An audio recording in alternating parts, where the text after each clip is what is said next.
سلام و عرض ادب خدمت دوستان. برد کنترلر صندلی BMW X6 با ایراد اینکه روی خودرو این برد هیچ کدوم از عملگرهاش کار نمی‌کرد و در از چیزیش بالا نمی اومد. ایراد شایع تو این بردها اینه که وقتی آب میخورن مدار خط ریستشون آسیب میبینه و حتی موقعی هم که آب نمیخورن مقاومت خط ریستشون خراب میشه و میره روی مگا اوم.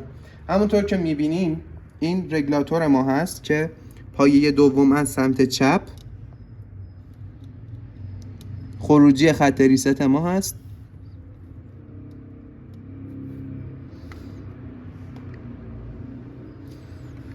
که میاد به این مقاومت و پشتش هم که به مثبت. این مقاومت 10 کیلو اوم هست که وقتی آسیب میبینه میره روی مگا اوم و هیچی از این برد بالا نمیاد.